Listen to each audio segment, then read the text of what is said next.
구원과 심판. 우리는 일반적으로 구원과 심판 이렇게 사람들에게 이야기를 하면은 그것을 하나의 종교적인 관점으로 보고 또한 구원과 심판 이것을 말하게 되면은 사람들은 극단적이다 이렇게 표현을 합니다. 그러나 구원과 심판은 그리고 또한 구원과 심판을 이루기 위한 그 완성을 이루기 위한 종말은 반드시 옵니다. 그것은 우리가 원하기 때문에 오는 것이 아니라 그 종말은 하나님의 뜻 가운데에 이루어지게 되는 것입니다. 종말은 십자가에서 우리의 구원을 이루신 하나님께서 이 땅에 다시 오시는 그날이라고 성경은 가르침을 주고 있습니다. 특히 사도행전 1장 11절에 보면은 여기 대해서 이렇게 증가합니다. 하늘로 올려지신 이 예수는 하늘로 가심을 본 그대로 오시리라. 이 말씀대로 종말은 반드시 옵니다. 그러면은 이런 장차 도래할 종말에 대해서 우리는 어떤 모습으로 이때를 예비해야 되는가라는 것입니다. 이것이 아주 중요한 내용이죠. 성경은 여기에 대해서 또한 가르침을 주고 있습니다. 그래서 성경을 펼치면은 답이 다 있는 겁니다. 그런데 이 성경을 오역을 하고 난 성경에 대해서 바른 가르침을 왜곡되어 보니까 길들이 보이지 않는 겁니다.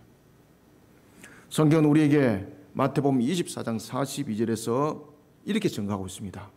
그러므로 깨어 있으라. 어느 날에 너희 주가 임할는지 너희가 알지 못함이니라. 이것이 왜 중요한 내용일까요? 사랑하는 성도 여러분, 하나님 나라는 이 땅에 이미 도래했습니다. 그리고 종말에 이미 떼어지고 있습니다. 예수님께서 십자가에서 우리의 대속을 이룬 그 순간 우리가 요한계시록에 봤던 첫 번째 인이 이미 떼졌고 지금의 우리의 시대와 상황을 볼 때에 여섯 번째 인이 떼어지기를 기다리고 있는 순간이 지금의 때라 이래 보시면 틀림없습니다. 마태복음 24장 44절은 가르쳐주고 있습니다. 이러므로 너희도 준비하고 있으라. 생각하지 않을 때에 인자가 오리라. 지금 우리는 임박한 종말의 때를 살아가고 있습니다. 세상은 먹고 마시는 일에 정신이 없습니다. 고린도전서 6장 10절과 11절에서도 여기에 대해서 이렇게 증가하고 있습니다. 음행과 우상 숭배에 빠진 자들, 성적 쾌락에 도취되어 음란을 자행하는 자들, 동성에 빠진 자들, 남의 것을 훔치고 탐욕에 빠진 자들, 하나님 나라를 유업으로 받지 못할 것이다. 우리는 영육간에 자신의 모습을 바르게 세워나가지 않으면 안 됩니다. 우리에게 종말의 날을 예비하라고 합니다. 우리의 영육간에 우리의 모습들을 온전히 바로 세우지 못하면 마귀의 침노하는 영에 의해서 무너짐을 당한다는 겁니다. 성경은 우리에게 그러면 어떻게 이 종말의 때를 우리가 준비를 잘 해야 되는가? 영육을 밝힐 등불을 들으라고 우리에게 가르침을 주고 있습니다. 사랑하는 성도 여러분, 임박한 종말의 시대가 이제 우리 앞에 놓여져 있습니다. 우리는 종말의 때를 살아가고 있는 것이지 종말의 날을 살아가고 있는 것은 아닙니다. 종말의 날이라는 것은 마지막 날입니다. 종말의 때라는 것은 종말의 날에 진행되어지는 과정을 때라고 말하는 겁니다. 창세기 6장에 보면은 물심판이 있을 그 120년을 때라고 말하는 겁니다. 그러나 물심판이 있는 그 날은 날이라고 말하는 겁니다. 우리의 종말의 날은 마지막 심판이 있는 날입니다. 우리는 그 때를 살아가고 있습니다. 그런데 우리는 그 때를 살아가는 데 있어서도 우리는 임박한 때를 살아가고 있습니다. 임박한 때라는 것은 바로 그 종말의 날에 가까이 왔다라는 것입니다. 우리는 임박한 종말의 때를 살아가고 있습니다. 이런 우리를 향해서 주님께서 음성을 들려주고 있습니다. 등불을 들으라고 말입니다. 우리는 종말의 임박한 때를 살아가면서 우리는 어떻게 종말의 등불을 들고 있어야만이 우리가 이 때를 잘 예배하는 자가 될 수 있을까요? 우리는 살아가면서 사람들이 이런 말을 합니다. 참 시대가 빨리 흘러가고 있다. 시대가 변하는 것이 정말로 눈 깜짝할 사이다. 이런 부분들은 우리가 그저 단순하게 볼 내용들이 아닙니다. 이 상황 속에서 전개되어지고 있는 것이 무엇인가를, 그리고 이 상황 속에서 하나님께서는 우리에게 긴박감을 지금 주고 있는 겁니다. 더욱더 명확한 음성을 주고 있는 거죠. 이런 부분에 우리는 등불을 들어야 합니다. 등불을 들어야만이 내 실체가 보이고, 등불을 들어야만이 앞이 보이고, 등불을 들어야만이 주변이 보입니다. 우리는 영적 흑암 시대를 살아가고 있다고 말하고 있습니다. 왜 그렇겠습니까? 등불을 들고 있는 자들이 없기 때문입니다. 우리는 임박한 종말때에 함께 작동되어지는 것, 강력한 역사가 일어나는 것, 그 가운데서 하나가 바로 마귀가 더욱더 그 권세를 발하여서 삼킬 자를 찾는 우는 사자의 모습으로 두루 다니기 때문에 영적 흑암은 더욱더 깊어질 수밖에 없는 겁니다. 이럴수록 우리는 등불을 들지 않으면 내가 어떤 상태인지도 모를 뿐만 아니라 주변과 환경이 지금 어떻게 되는지도 알 수가 없는 겁니다. 그러다 보니까 육적 쾌락, 그러다 보니까 여러 가지 우상 숭배가 만연해지고, 그리고 또한 여러 가지 환경적 측면에서도 보면은 하나님과 바르게 삶들이 이루어지는 것이 아니라 하나님과의 곁길로 가는, 우리가 이사야에서 말하고 있는 옆걸음을 치는, 개걸음을 치는 그런 모습 속에 달려가는 것입니다. 우리는 그러면은 등불을 켜고 오늘도 본문 속에 주신 말씀처럼 종말의 때를 잘 예배하는 자가 되어야 되는데, 그러면은 우리는 어떻게 등불을 켜고 이 종말의 때를 예배하며 서 있는 자가 되어야 되는가? 이것을 우리가 본문을 통해서 세 가지 관점으로 보도록 하겠습니다. 먼저 35절을 우리가 한번 읽읍시다. 시작. 허리에 띠를 띠고 등불을 켜고 서 있으라. 아멘. 자, 여기서 여러분들 주셔야 될 것이 있습니다. 등불은 어떤 역할을 합니까? 등불은 밝히는 것이거든요. 등불을 밝히지 않으면 내가 초한 모습을 있는지, 내가 정한 모습을 있는지, 내 주변은 낭떠러지인지 아니면 초목인지 알 수 없습니다. 그래서 등불은 굉장히 중요합니다. 그런데 오늘 본문에 보면은 등불이 딱 중심에 서고, 등불을 들기 전에 취할 자세와 등불을 들고 난 이후에 취해야 될 두 가지 자세를 정확하게 설명하고 있습니다. 그리고 명하고 있습니다. 먼저 뭔가 하면은 성경을 잘 주시하시기 바랍니다. 등불을 들기 전에 어떻게 하라는 겁니까? 그렇죠. 허리에 띠를 띠라는 겁니다. 그리고 허리에 띠를 띠고 등불을 들고는 어떻게 하라는 겁니까? 계속 서 있으라는 거예요. 계속 서 있으라. 아시겠습니까? 이게 순간적으로서 등불을 들고 있으면 안 된다는 겁니다. 계속 서 있으라. 우리는 이 한 절을 통해서 우리가 종말의 때를 어떻게, 임박한 종말의 때를 어떻게 예배해야 되는가, 어떻게 등불을 들고 서 있어야 하는가. 여러분들, 계속 서 있는다는 것은 어떤 자세를 말하고 있습니까? 순종하는 자세입니다. 아시겠습니까? 그러면 허리에 띠를 띈다는 것은 무엇을 말할까요? 허리에 왜 띠를 띨까요? 오늘 이 두 특징을 가지고 우리는 종말의, 임박한 종말의 때에 주님의 음성을 반드시 잘 들으셔야 됩니다. 따라서 우리는 먼저 첫 번째, 재림의 임박함을 의식하셔야 됩니다. 우리는 재림의 임박함을 의식하면서 영적 경각심을 가지고 하나님의 나라를 위한 일에 열심을 내야 됩니다. 허리에 띠를 떼라는 것은 열심히 일을 하기 위해서 허리에 띠를 띠는 겁니다. 하나님의 나라를 위해 열심히 일을 하고, 그리고 순종하는 자세로 신앙의 등불을 켜고 주님의 날을 기다리는, 주님이 기뻐하는 청지기가 되어야 합니다. 주님께서는 임박한 종말의 때를 어떻게 준비해야 되는지 오늘 본문을 통해서 말씀을 주고 있습니다. 종말의 날이 다가올수록 영육 간의 혼탁함이 거기에 이르게 됩니다. 영육 간의 분별력을 잃어버리게 되면은 자신이 지금 어떤 위치, 어떤 모습으로 종말 앞에 서 있는지 알지 못하게 되는 거죠. 그래서 등불을 들어야 된다는 겁니다. 그런데 등불을 들기 전에 먼저 취해야 될 자세가 있습니다. 주님께서는 자신과 사방을 잘 살필 수 있도록 분명히 등불을 들으라고 말씀을 주고 있습니다. 그런데 주님께서는 등불만 말씀하시지 않고 등불을 들기 전에 등불을 켜고 난 뒤에 라는 두 자세를 통해서 우리에게 굉장히 중요한 말씀을 주고 있습니다. 앞에 제가 서두에도 말씀드렸던 것처럼 등불을 들기 전에 제일 먼저 첫 번째 무엇을 하라는 겁니까? 임박한 종말을 대비하기 위해서 허리에 띠를 띠라는 겁니다. 참 의아합니다. 종말의 때에, 임박한 종말의 때에 어디 도피를 하든지 아니면 뭔가에 도구를 장만하든지 안 그러면은 피할 어떤 처소를 마련한 것으로 해야 되는데 제일 먼저 취해야 될 조치는 허리에 띠를 띠라는 겁니다. 우리는 허리에 띠를 띠라고 한 주님의 그 이유를 먼저 우리는 찾아가야 됩니다. 이 당시에 팔레스타인 지역에 특징들이 있습니다. 지금도 물론 마찬가지입니다만은 기후가 매우 편차가 심합니다. 낮은 불볕이요, 밤은 추위요. 여러분, 우리가 기후 차이가 지금도 보면 우리가 왜 어제와 오늘의 기후 차이가 막 10몇 도 차이가 납니다. 며칠 전만 해도 낮 기온이 20몇 도, 그런데 오늘 새벽에는 영하 7도까지 내려갔습니다. 그난 20몇 도, 그난 30도까지 차이가 편차가 생겼습니다. 이것이 여러분들 하루에 낮밤에 일어나 생각해 보십시오. 그래서 그들에게는 옷이 굉장히 중요합니다.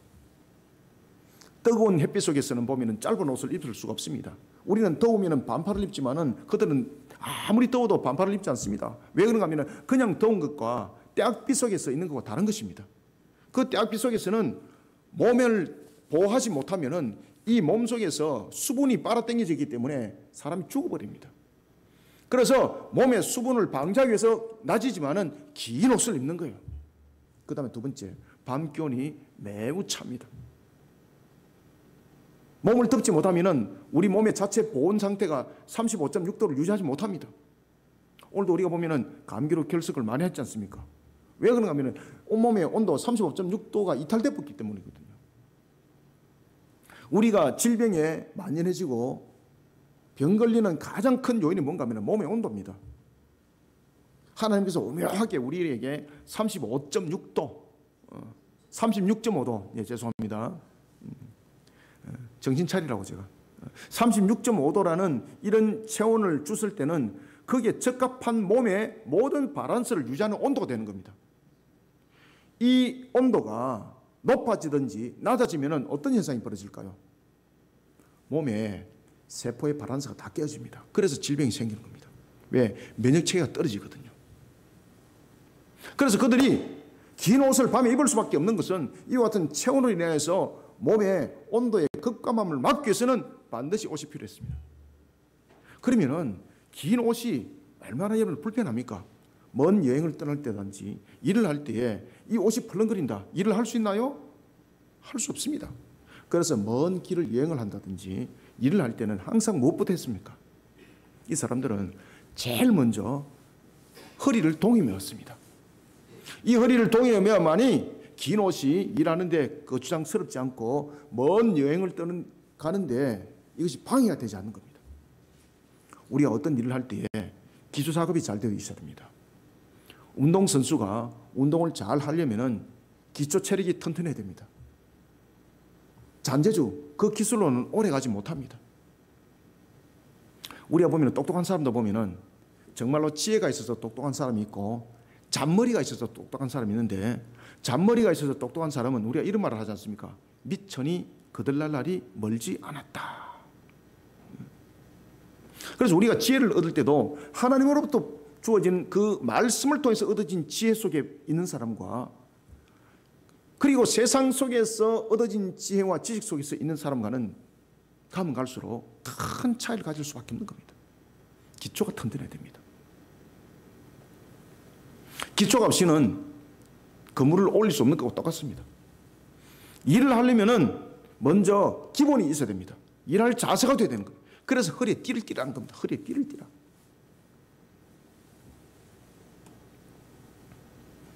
허리에 띠를 띈다는 것은 이와 같이 중요한 역할을 하고 있는 것입니다.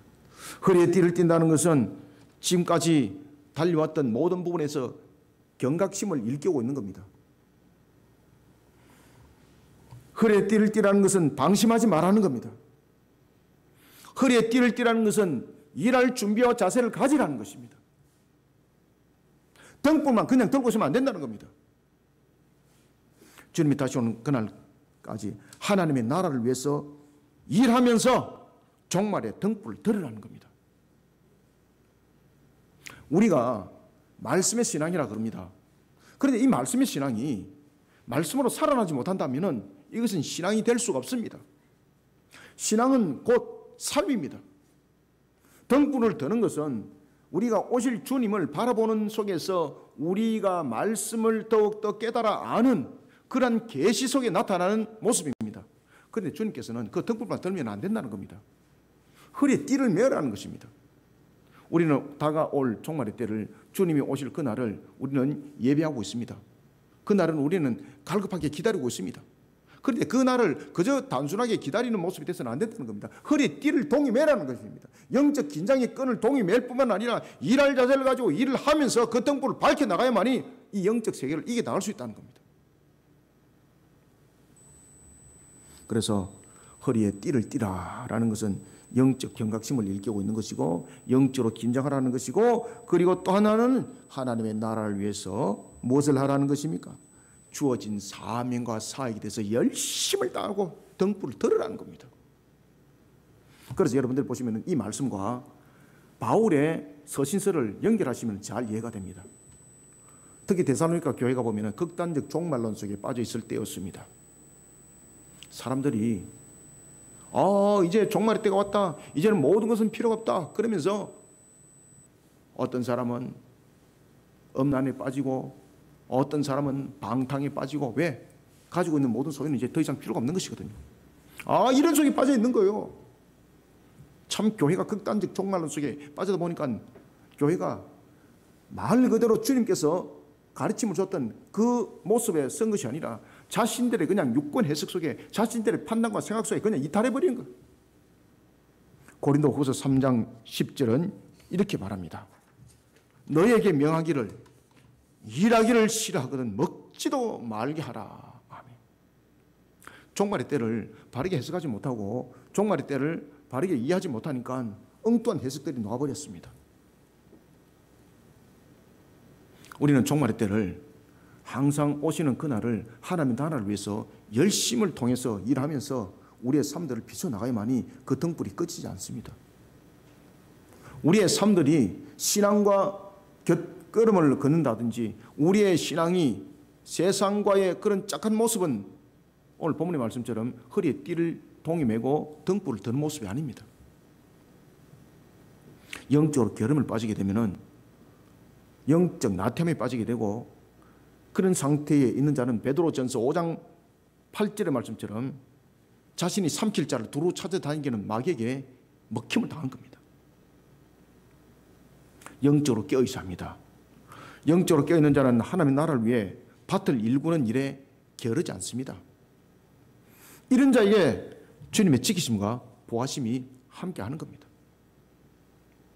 그리고 두 번째는 등불을 켜고 그 허리를 동이 맨 자세가 계속돼야 됩니다. 그래서 서 있으라고 말하는 겁니다. 서 있으라는 것은 네가 등불을 켜고 네가 취하고 싶은 것, 네가 하고 싶은 것 다 해봐, 이것이 아니고 서 있으라는 것은 두 가지를 말하고 있습니다. 첫 번째는 순종하라는 겁니다. 두 번째는 지속성을 가지라는 것입니다. 우리가 종말의 때를 잘 예배하고 그리고 종말의 때를 기쁨으로 맞이하려면 우리의 방법과 우리의 수단으로 종말을 준비하면 안 됩니다. 우리가 가지고 있는 이 유한성, 우리가 가지고 있는 이 죄성 속에 어떻게 우리가 종말을 온전히 준비할 수가 있겠습니까? 서 있으라고 그랬습니다. 완전하신 하나님, 심판의 주가 되시는 주님께서 우리에게 주신 그 말씀 가운데 우리는 서 있어야 됩니다. 그래야만이 휘둘림을 당하지 않습니다. 그래서 서 있으라고 순종하라는 것과 명령형을 통해서 지속성을 주고 있는 겁니다. 다른 것으로 서 있으면 안 된다는 겁니다. 허리에 띠를 띠고 등불을 들고 서 있는데 그 서 있으라는 것은 그 자리에 있으라는 겁니다. 두루두루 다니라는 것이 아닙니다. 그 자리에 서 있으라는 겁니다. 믿음의 신앙으로 서 있으라는 겁니다. 세상의 수단과 방법을 가지고 팔랑거비처럼 다니지 말라는 것입니다. 그래서 신앙으로 서 있으라는 거예요. 신앙으로 서 있으라.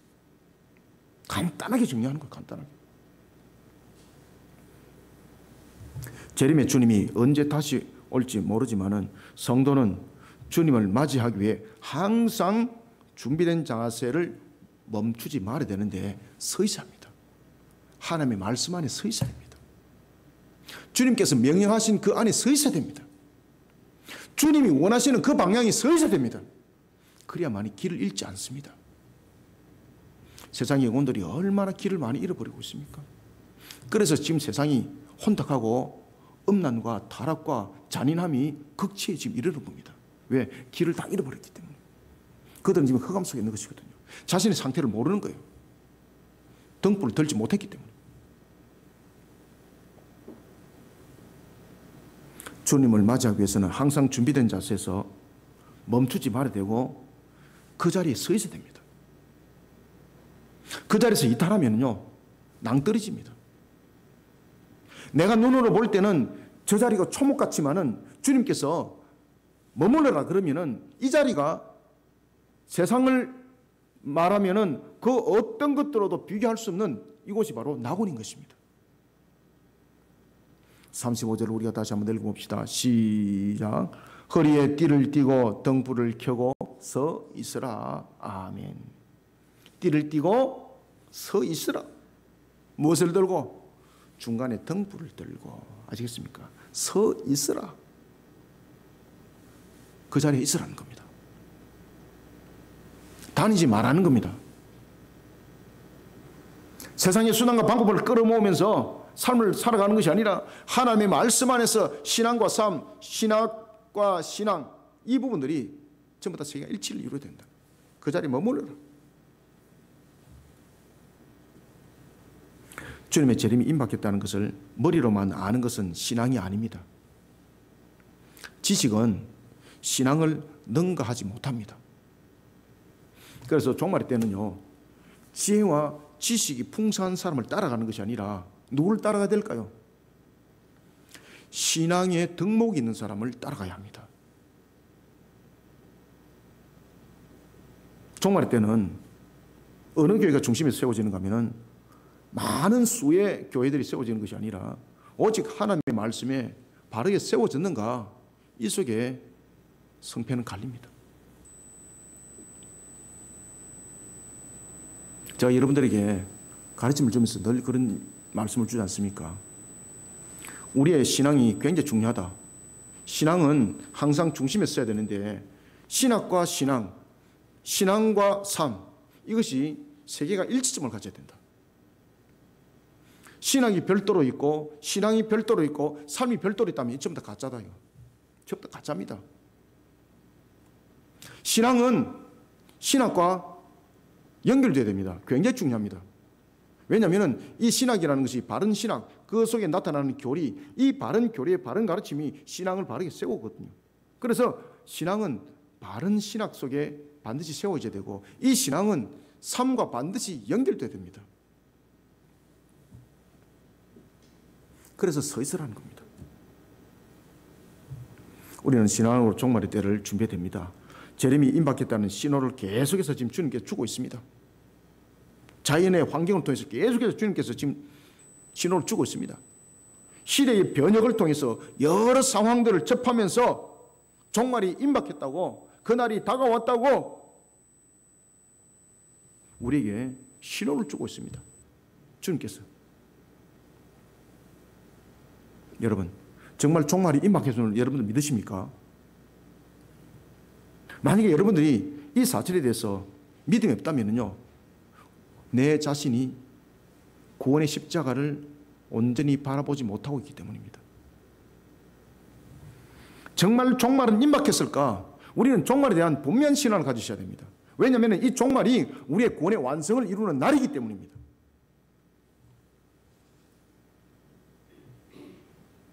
정말 우리는 종말이 임박힘을 믿는다면 오늘 주님이 주신 이 말씀에 민감해야 됩니다. 주님의 재림이 임박했습니다. 마귀가 자신의 때를 만들려고 발버둥 치고 있습니다.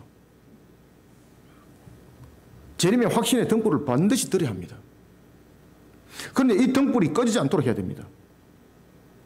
하나님의 나라를 위해 헌신하는 그 걸음으로 우리는 이 등불에 기름이 계속 공급되게 해야 됩니다.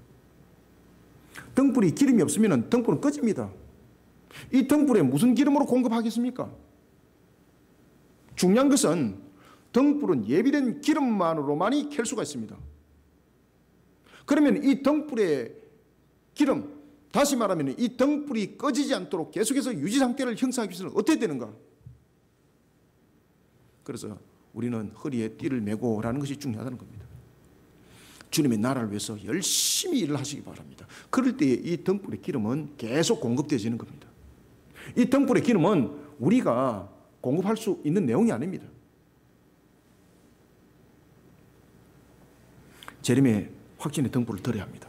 그래서 신앙이 신학과 그리고 신앙이 삶과 항상 카테고리가 함께 되어야 된다는 겁니다. 이렇게 하나님의 나라를 위해 헌신하는 걸음, 더욱더 박차를 가할 때에 등불의 기름은 공급되어지는 겁니다. 꺼지지 않는 겁니다. 마태복음 6장 31절은 말씀을 줍니다. 그러므로 염려하지 말라는 거예요. 그러므로. 그죠? 답을 주고 있지 않습니까? 마태복음 6장 31절 보십시오. 그러므로 염려하여 이르기를 무엇을 먹을까, 무엇을 마실까, 무엇을 입을까 하지 말라. 아멘. 그리고 또 마태복음 6장 33절은 이어서 답을 주고 있습니다. 그런 방금 제가 말씀드렸던 그 내용을 전부 다 두 줄로 딱 정리하고 있습니다. 주님께서.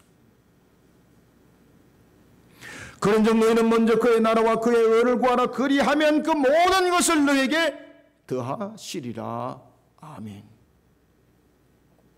하나님 나라를 위해 그리고 또 하나님의 나라를 위한 일에 열심을 내시길 바랍니다. 그리고 또 하나 중요한 것은 하나님 나라 일을 열심히 하다 이탈하는 사람들이 있습니다. 왜 이탈할까요? 내 뜻대로 그것을 주관해 버리는 거예요. 오늘 본문에 보면 굉장히 중요한 말씀을 주고 있습니다. 서 있으라는 거예요. 서 있으라. 내 뜻 속에서 이탈하는 것이 아니라 서 있으라는 겁니다. 하나님의 말씀을 이탈하면 안 된다는 겁니다. 그래서 신앙은 신학과 신앙은 삶과 모든 것들이 하나의 일점을 형성해야만이 된다는 것이죠.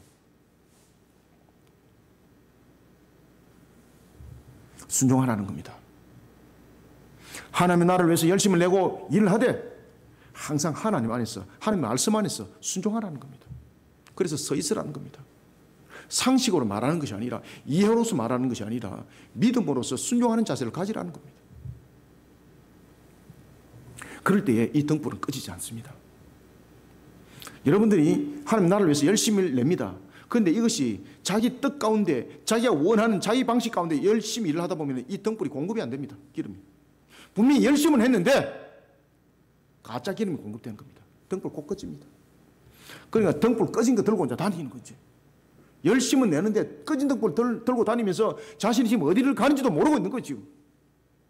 그래서 신앙은 오해와 착각 속에 빠지면 큰일 나는 겁니다. 신앙은요, 그래서 주님께서 이렇게 말씀하세요. 마치 어린아이와 같아라. 우리가 마귀를 대적하는 측면에서는 장성한 분량의 군사가 되어야 되는데 하나님의 말씀 속에서는요, 마치 순진한 어린아이와 같아라.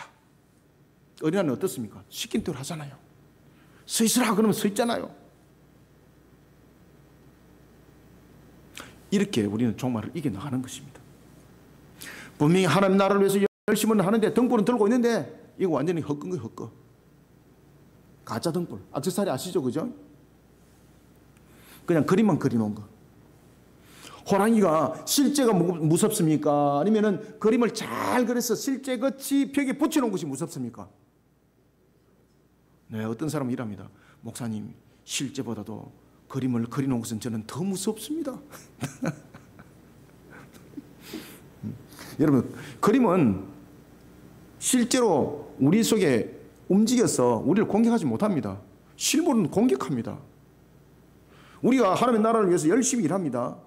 하나님의 말씀에 순종하는 것이 아니라 자기의 방법과 자신의 뜻대로 달려갑니다. 등불은 들고 있습니다. 그러면 그 행동은 어떤가 하면요, 벽에 그려놓은 호랑이입니다. 아무 효력 없는 것. 오늘도 주신 말씀을 상금 한판 속에 잘 새기면서 우리가 등불을 들되 항상 우리는 하나님의 나라를 위해서 열심을 내되 순종하는 자세. 지켜라. 그 말씀 안에 지켜라. 명령한 그 말씀을 따라해라.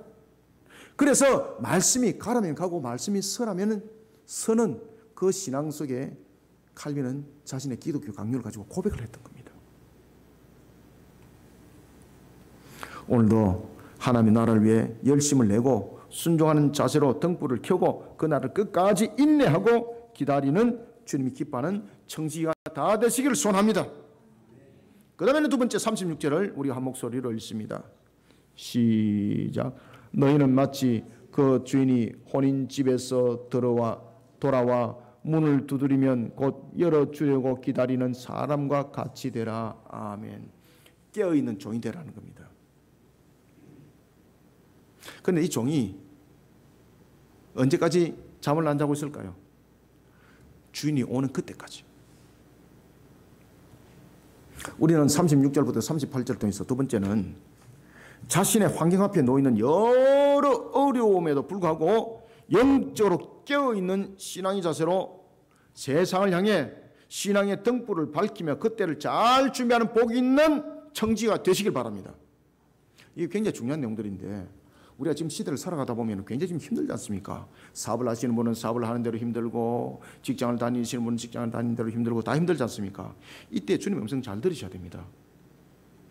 오늘 본문을 통해서 여러분들이 잘 주시해야 될 것들이 있습니다. 그것은 뭔가 하면은 신앙의 등불을 만들어 가야 되는 겁니다. 자신 앞에 놓여진 환경, 분명히 어려움이 있습니다.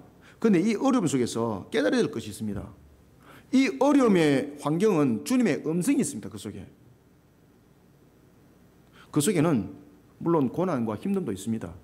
그런데 그 속에 주님의 음성이 우리의 신앙 속에 딱 올려지게 되면요, 역사가 일어납니다. 그때부터. 그래서 본문에 보면은 종의 비유를 통해서 말씀을 주잖아요. 주인이 올 때까지 기다리라는 거예요. 잠을 자지 말고. 여러분들, 고문 가운데 제일 힘든 고문이 뭔가 아십니까? 잠 안 자는 고문입니다. 그 다음에 두 번째는 물 고문. 아, 목사님, 전기 고문이 끝내주는데요. 여러분들, 사람을요, 피말려 죽이는 고문 가운데서 제일 고통스러운 고문이 뭔가 아십니까? 잠을 못 자게 하는 겁니다. 잠을 못 자게 하면 돌아버리잖아요. 저는 이제 과거에 이제 48시간을 안 자본 적이 있거든요. 단 한숨도 안 잤습니다. 48시간. 종종 그랬었습니다. 그렇게 48시간 뭐 이렇게 한 3일을 한 잠도 안 자고 여러분 있어 보십시오. 정신이 온전한가? 절대 정신은 온전하지 않습니다. 여러분들요. 우리는 두 번째 36절부터 38절 통해서 이 종의 모습을 통해서 주시하셔야 됩니다. 우리는 등불을 켜고 종말 때 어떻게 서 있어야 되는가? 먼저 두 번째는 자신의 환경 앞에 놓이는 여러 어려움에도 불구하고 영적으로 깨어있는 신앙의 자세, 영적으로 깨어있는 신앙의 자세입니다. 영적으로 깨어있는 신앙의 자세로 세상을 향해 신앙의 등불을 밝혀야 됩니다. 그렇게 그때를 잘 준비하는 자 복이 있습니다. 마지막 때가 가까웠습니다. 마지막 날이 더욱 가까웠습니다. 이럴수록 저와 여러분들은 더욱 영적으로 깨어있어야 합니다. 그리고 하나님 나라를 위해, 그리고 또 그 나라를 위해서 달려가는 그 일에 열심을 다해야 됩니다. 목사님, 하나님 나라를 위해서만 일하면 저는 뭐 먹고 사나요? 이런 바보 멍청이 같은 소리 하지 마시길 바랍니다. 그래서 제가 앞에 무엇이라 말했습니까? 신학이라는 이 모든 부분들의 형태과 연결돼야 되고 신앙이 삶과 연결돼야 된다는 겁니다. 저와 여러분의 삶이 신앙입니다. 신앙. 저와 여러분의 삶이 신앙이 되어야 되는 것입니다. 인본주의 학문들이 등장했던 르네상스와 인문학 속에서 등장했던 그 모습 속에서 신앙과 삶을 구별해내버렸죠. 신앙과 삶은 구별할 수가 없는 겁니다. 창조주 하나님께서 우리를 창조하셨습니다. 우리 이 땅에 두 목적이 있습니다. 이 속에 신앙은 함께 있는 겁니다. 마지막 때가 가까웠습니다. 오늘 본문이 그 내용을 비유를 하고 있습니다. 주인은 자신이 올 때를 늘 준비하며 진심으로 기다리는 자세를 가진 종을 기뻐할 수밖에 없습니다. 지금 그 말씀을 주고 있습니다. 당시 유대 사회의 혼인잔치를 가지고 지금 비유로 설명하고 있습니다. 당시 혼인잔치는 밤중에 진행이 되었습니다. 주인이 언제 올지 모릅니다. 그러면 종은 주인이 언제 올지 모르는 종은 주인을 기다려야 되는 것입니다. 어떻게 기다립니까? 졸면서 기다려야 되나요? 깨어있으면서 기다려야 되나요? 깨어있으면서 기다려야 되는 겁니다. 오늘 본문에 보면은 이렇게 말합니다. 2경이나 3경이나 2경은 우리의 시간으로 말하면은 저녁 9시부터 밤 12시까지를 이경이라고 말합니다. 그러면은 삼경은 시간이 어떻게 되겠습니까? 삼경은 새벽 12시부터 새벽 3시까지입니다. 우리가 잠이 제일 많이 오고 견디기 힘들 때가 언제입니까? 바로 12시, 3시 이때 깊은 잠을 자잖아요. 이때 또 깨어 있으라는 겁니다. 주인이 언제 올지 모르기 때문에 종의 입장에서는 밤을 새워야 한다는 결론에 지금 도달하고 있습니다. 이것은 비유적 측면에서 아무리 어려운 환경과 어려운 환란이 우리에게 닥칠지라도 우리는 신앙의 인내를 가지고 이 환경들을 이겨나가야 된다는 겁니다. 아시겠습니까? 이 환경을 다른 것으로 못 이깁니다. 신앙으로만 이길 수가 있습니다. 그래서 신앙으로 서라는 겁니다. 여러분들이 사업을 하십니까? 신앙으로 먼저 세우셔야 됩니다. 이 사업 속에 하나님의 신앙의 응답이 다 있습니다. 직장, 공부하는 것도 전부 다 신앙 가운데서 전부 다 올리셔야 합니다. 어려움과 환난을 신앙의 인내로서 이겨내지 않으면은 닥쳐올 졸음과 같은 그런 올무에 넘어지는 자가 됩니다. 주인이 왔을 때 그 종이 졸고 있다면은 종은 책임을 다하지 못한 부분에 대해서 분명히 징책을 받게 됩니다. 똑같습니다. 그런데 깨어있는 종은 주인으로부터 크다는 보상을 받게 됩니다. 그런데 여기서 여러분 주셔야 될 것은 그 종이 깨어있었기 때문에 보상을 받은 것이다. 아닙니다. 종은 당연히 그 일을 해야 되는 겁니다. 왜 그에게 큰 상급이 주어졌을까요? 왜 그에게 보상이 주어졌을까요? 주인이 기뻤어. 저와 여러분들은요, 주님 오시는 그날까지 환난과 고난 속에 있을 때도 우리에게 주어진 신앙 속에 굳건하게 세워지시며 주님이 기뻐하시는 거예요. 우리의 당연하게 해야 될 일임에도 불구하고 주님께서 기뻐하셔서 우리에게 큰 보상으로 응답해 주신다고 오늘도 주신 말씀을 우리에게 참고를 하라는 겁니다. 그것을 만판 속에 새기고 가긴 하라는 것입니다. 그러니 종말은 네 혼자 나 홀로 있는 것이 아니라는 겁니다. 주님이 함께하고 있다는 겁니다.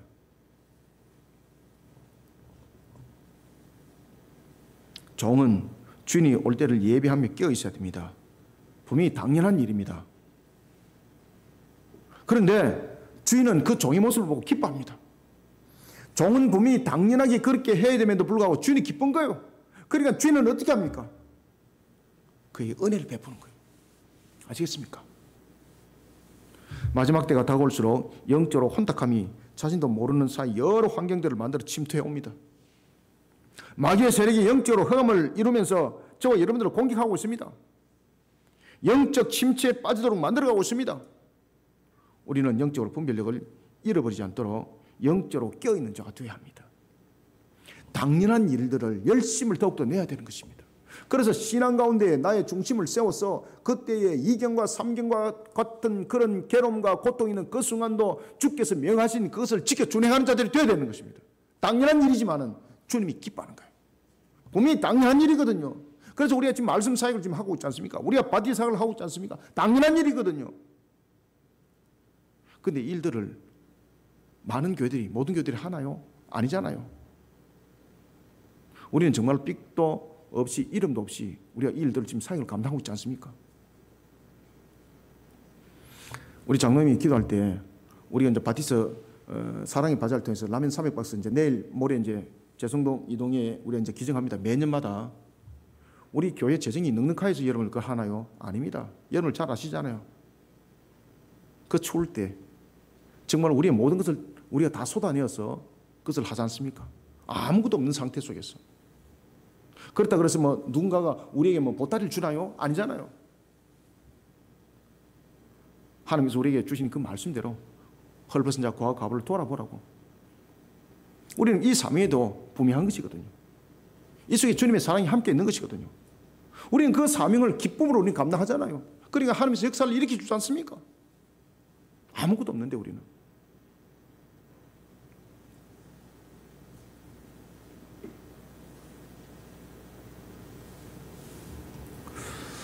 우리는 영적으로 분별력을 잃어버리지 않도록 영적으로 깨어있는 자들이 되어야 합니다.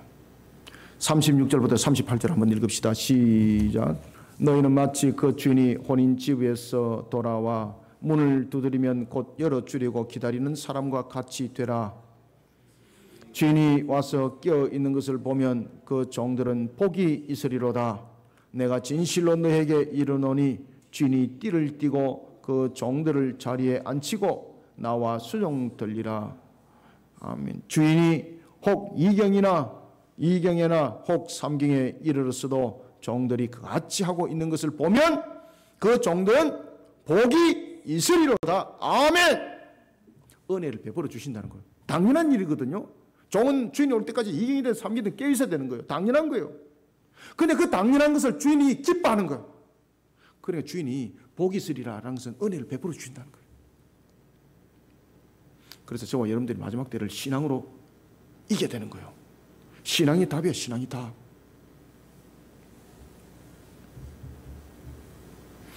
만약에 우리에게 신앙이 무너진다면 우리에게 일어날 상황은 아무것도 없습니다. 아무것도 복이 되지 않습니다. 우리는 지금 밤에 2경을 넘어 3경에 가까운 시간대를 영적으로 우리는 지금 살아가고 있습니다. 주시하셔야 됩니다. 가장 영적으로 침노가 극심에 이르는 그런 때를 우리는 살아가고 있습니다. 영적으로 피곤합니다. 영적으로 힘든 때를 살아가고 있습니다.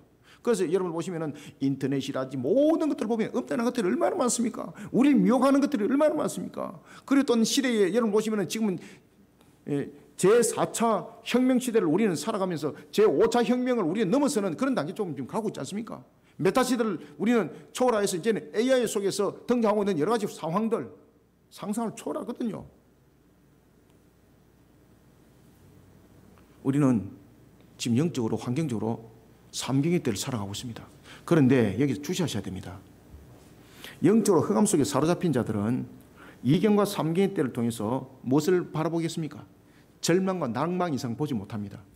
그런데 오늘 주신 말씀대로 자신의 놓여진 환경을 통해서 어려운 여러 가지 여건 속을 통해서도 영적으로 깨어있는 자, 신앙으로 자신을 세워나가는 자는 무엇을 보겠습니까? 이경과 삼경이 지나면 무엇이 옵니까? 새벽이 밝아집니다. 그 때를 보는 거예요. 이게 신앙의 관점 속에 안 세워지면 안 보이는 거예요, 여러분들. 이런 신앙의 관점이 안 세워지면 복이 있다라는, 다시 말하면 새벽의 때를 맞지 못하는 겁니다. 영원히 삼경의 때로 그냥 놓여있는 그런 속에 흑암 속에 갇혀있는 자가 되는 겁니다. 영적으로 깨어있지 않고는 등불을 들 수 없습니다. 영적으로 깨어있지 못하고는 빈 깡통, 기름 없는 등불을 들고 있는 겁니다. 가짜. 자기가 자기 이야기에 속고 있는 겁니다. 그림으로 그리는 등불인데 이 진짜 줄 알고 있는 겁니다. 착각하고 있는 겁니다. 영적으로 깨어있는 자에게 이경과 삼경은 빛을 발하는 새벽이 가까이 다가오고 있다는 것을 오히려 알려주는 것입니다. 반면에 영적으로 깨어있지 못하는 자에게는 이경과 삼경은 더욱더 강력한 음란에 빠져드는 시간이 되고 더욱더 두려움에 사로잡히는 환난의 시간이 되는 것입니다. 그러면 우리는 어떻게 영적으로 깨어있는 신앙의 자세를 가질 수 있을까요? 주인이 오기를 종이 깨어있어야 하는 것처럼 신앙이 영적으로 잠들지 않도록 신앙이 말씀과 기도로 묶어지고 이런 신앙이 삶으로 묶어지는 성화된 삶으로 자신이 깨어있어야 됩니다. 그래서 신앙이 항상 묶어져야 됩니다. 생각도 신앙 가운데, 아시겠습니까?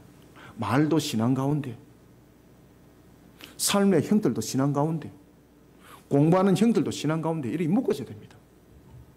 그래서 왜 공부를 해야 되는가 묻는다면은 개천에서 용이 나야 되지 않습니까?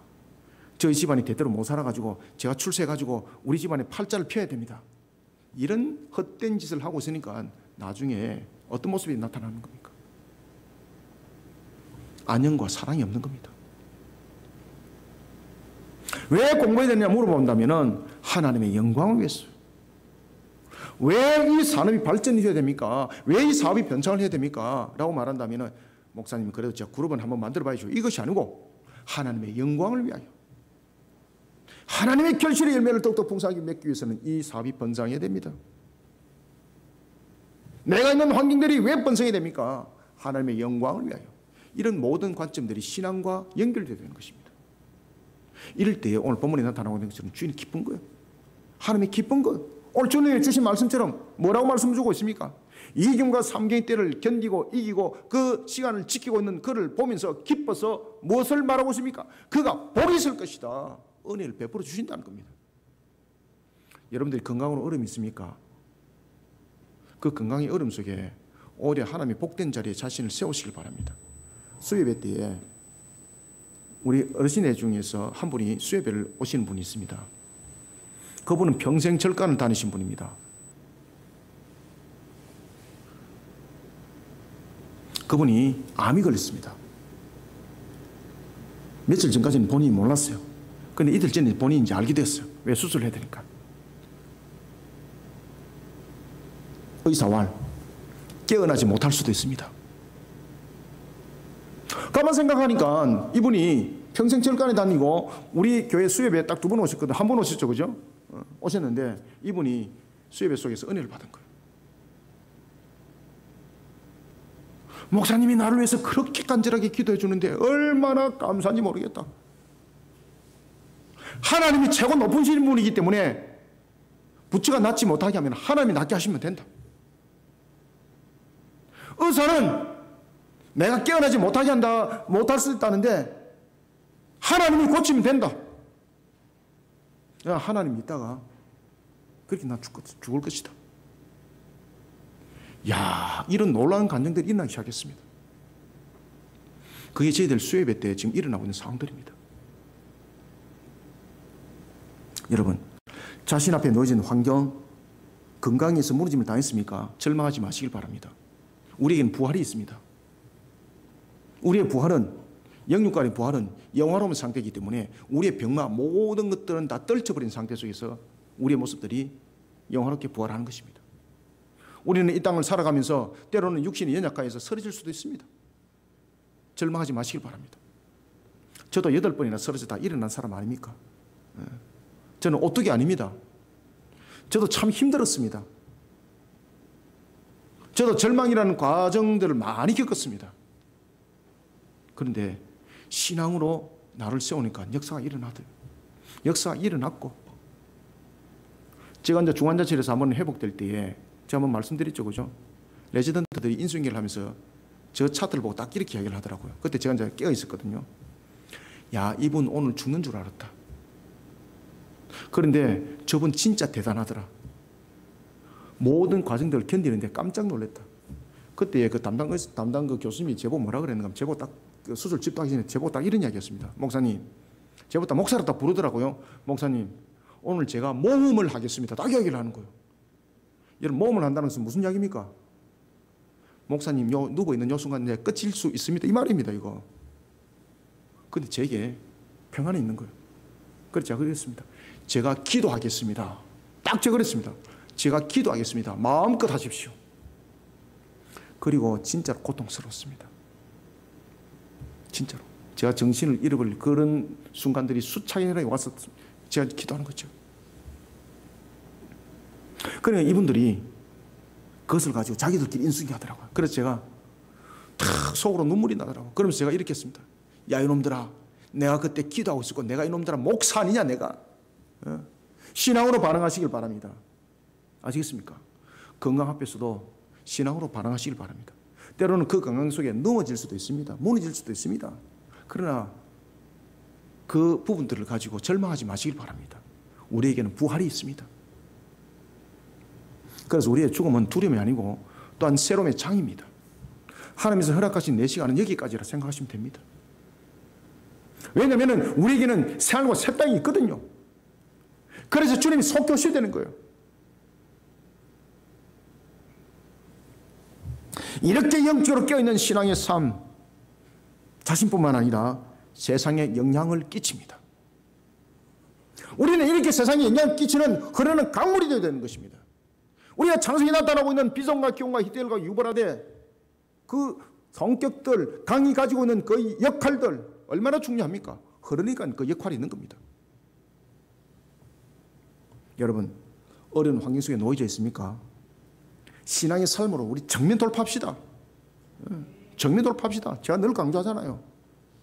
정면 돌파하니까 답 나오더라고 말입니다. 여러분들이 없습니까? 정면 돌파합시다. 답 나옵니다, 여러분들. 신앙으로 정면 돌파합시다. 영적으로 깨어 있읍시다. 그래서 여러분들이 볼 때 제가 어떨 때는 참 제가 고집이 세다랄 정도로 제가 여러분 느낄 때가 있을 겁니다. 신앙으로 제가 정면 돌파하는 겁니다. 저도 힘들어요, 여러분들요. 2경, 3경 얼마나 힘든 줄 아십니까? 신앙으로 정면 돌파하는 거예요. 그래서 제가 맨날 기도할 때 이렇게 하나님, 내가 능력을 없음을 주님께서 아시지 않습니까? 내가 부족한 것을 주님이 아시지 않습니까? 내가 능력만 없을 뿐만 아니라 부족함만 없을 뿐만 아니라 제가 얼마나 약한 자입니까? 8번에 제가 넘어진 자잖아요. 거기다 새벽기도 드리다가 혼자 드리다가 근육이 파열돼가지고 뻗어가지고 뻘뻘 기가 나갔잖아요, 여러분들 제가. 그 장로님이 저 몇 개월 동안 제가 업고 다녔잖아요. 우리 조영주 장로님이 저를 오늘 대기도에서 장로님이 저를 갖다 업어서 저를 출퇴근시켰습니다. 아시겠습니까? 여러분들 아시잖아요. 제가 학생들한테 제가 강의할 때 의자에 앉아서 녹화를 했는데 아무도 몰랐잖아요. 1년 뒤에 나중에 제가 딱 일었을 때 학생들이 알았잖아요. 제가 오후 예배 때도 제가 다리 기부스 해가지고 제가 앉아서 제가 오후 예배 제가 이끌었잖아요. 오전 예배도 제가 기부스한 상태 속에서 의자에서 앉아서 제가 말씀을 전했잖아요. 신앙으로 이기면 되는 거예요, 여러분들요.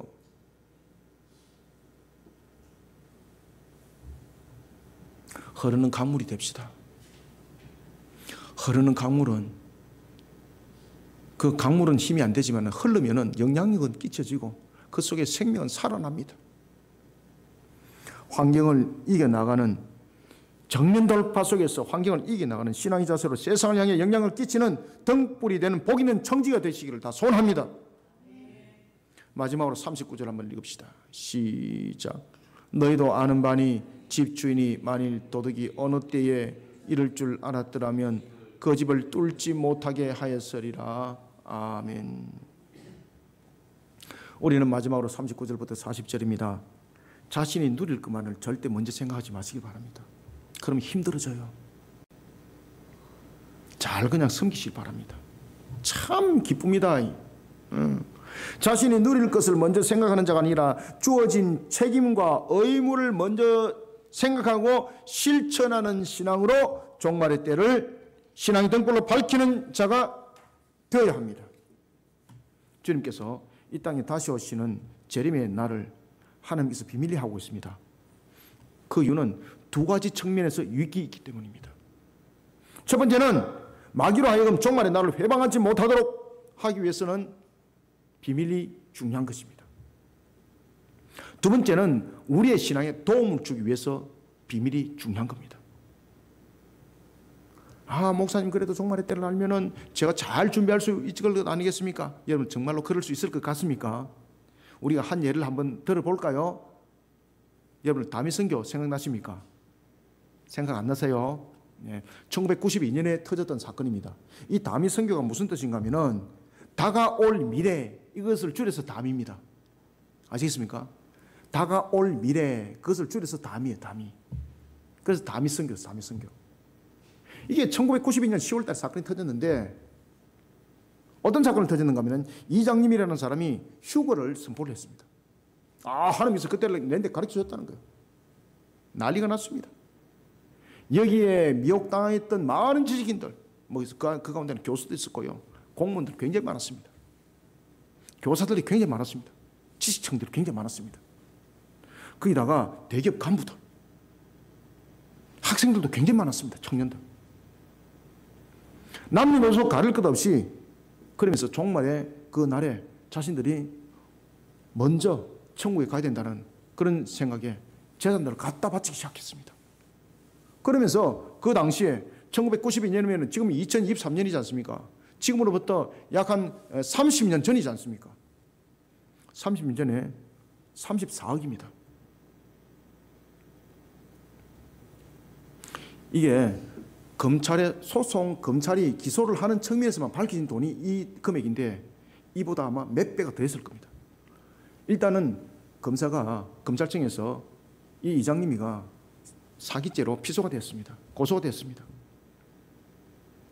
그러면서 기초사항의 설기를 그가 신도들로부터 갈취한 돈이 34억이다. 이렇게 내용 달고 기소가 되었습니다. 그 외에 밝히지 않은 돈이 더 많았을 것입니다. 이 34억이 넘는 금전을 갈취했던 혐의로 그는 구속되었습니다. 그런데 그가 말했던 그날에, 여러분이 잘 아시는 건 그때에 MBC라는 이런 데서 생중계도 하고 그랬거든요. 이 사람들이 산에 막 올라가는 거예요. 왜? 제레미 때를. 그래서 생중계를 다 했습니다. 방송국에서. 아무도 그 속에서 주님의 재림을 맞이한 사람은 없었습니다. 그런데 부모들이 그것을 막고, 그리고 그런 극단적 이단 속에 빠지 못하도록 부모들이 자녀들을 붙잡으니까 이 고등학생이 자살을 해버린 겁니다. 나라가 난리가 난 겁니다. 그러면서 막 자살하고 이혼하고, 남편이 막 아내를 막으니까 막 이혼하고 막 가정을 그냥 도망쳐버리고, 이런 가정 파괴가 막 일어나기 시작했습니다. 그런데 이장님이가 말했던 그 주님의 재림의 날은 도래되지 않았습니다. 사기로 파명 난 겁니다. 자기 입으로도 고백했죠. 나중에 베드로후서 3장 10절은 말합니다. 주님의 날이 도둑같이 오리라고 말합니다. 마태복음 24장 36절은 증거합니다. 그러나 그날과 그때는 아무도 모르나니 하늘의 천사들도 아들도 모르고 오직 아버지만 아시느니라. 아멘. 이때를 위해 우리가 준비해야 할 것은 그 날의 날짜가 아닙니다. 항상 그때를 살아가는 신앙의 자세입니다. 자신이 누릴 것을 먼저 생각하는 자세로는 종말을 은혜롭게 준비할 수 없습니다. 자신에게 주어진 사명과 사역이라는 책임과 의무를 먼저 생각하는 복된 자들이 되시길 바랍니다. 그리고 실천하는 신앙의 자세를 반드시 가지시길 바랍니다. 이 속에 행복이 있습니다. 얼마나 기쁜지 모릅니다. 아시겠습니까? 세상 사람들이 볼 때는 멍청인데 얼마나 기쁜지 모릅니다. 자, 39절부터 40절을 다시 한번 읽고 말씀드리겠습니다. 시작. 너희도 아는 바니 집주인이 만일 도둑이 어느 때에 이를 줄 알았더라면 그 집을 뚫지 못하게 하였으리라. 그러므로 너희도 준비하고 있으라. 생각하지 않은 때에 인자가 오리라 하시니라. 아멘. 도둑이 어느 때에 자기 집에 이를 줄 알았더라면 도둑이 그 집을 뚫지 못할 것이라고 하고 있습니다. 여기서 중심을 이루는 말씀은 그러니 종말의 날을 알아야 된다가 아닙니다. 도둑이 언제 들어올지 알았다면 도둑이 뚫지 못할 것이다. 그렇기 때문에 종말의 날을 알아야 된다. 그 시간이 몇인지 알아야 된다. 이것을 지금 말하고 있는 것이 아닙니다. 그런데 극단적 종말론 속에 있는 자들은 이것을 몇 년, 몇 월, 며칠에 대한 근거물로 제시를 딱 하고 있는 겁니다. 참 기가 막힌 거죠. 이 말씀은 여러분 어떤 비유 속에 준 말씀일까요? 오늘 주신 이 본문의 말씀은 종말의 날을 확신하는 신앙의 자세로서 항상 종말의 때를 준비하며 살아가는 자가 되라는 측면에서의 부유 말씀입니다. 항상 종말의 때를 준비하면서 살아가라는 그 비유의 말씀으로 이 말씀을 주었는데, 이것을 가지고 몇 시에 오는지 알아야 되만이 우리는 도둑을 막을 수 있다. 이런 식의 다미성교 같은 이 극단적 종말론이 생겨나기 시작했습니다. 그러면서 현재 지금 이단들도 지금 그런 모습 속에서 만들어나고 있는 것들 얼마나 많습니까? 사랑하는 성도 여러분, 종말의 날은 반드시 옵니다. 여기에 대해 우리는 확신해야 됩니다. 그리고 우리는 그 날을 잘 준비하는 예비된 자가 되어야 합니다. 자신이 누릴 것을 먼저 생각하는 구태의연한 자세 버려야 됩니다. 자신에게 주어진 세상의 삶을 통해서 자신이 취할 것만 바라보는 삶은 주님이 원하는 모습이 아닙니다. 자신이 취할 것만을 바라보는 삶의 모습이 아니라 이 과정을 통해 하나님께서 나에게 어떤 사명과 어떤 사역을 맡겼는지를 먼저 돌아보는 신앙은 그 삶 또한 기름진 삶을 이루어갈 것입니다. 주님께서 우리에게 주신 말씀이거든요. 신앙과 삶은 동떨어져서 말하는 것은 어떤 것들로도 자신에게 은혜가 되지 못합니다. 자신에게 주어진 환경을 통해 자신에게 주어진 하나님의 나라의 사명과 사역을 연결시켜 바라보는 신앙의 등불로 종말의 때를 밝히는 복 있는 자들이 다 되시기를 소원합니다. 말씀을 맺습니다. 종말은 반드시 도래합니다. 그러나 이런 종말을 거짓되게 가르치는 이단들로 인해 종말의 진정함이 퇴색되고 있습니다.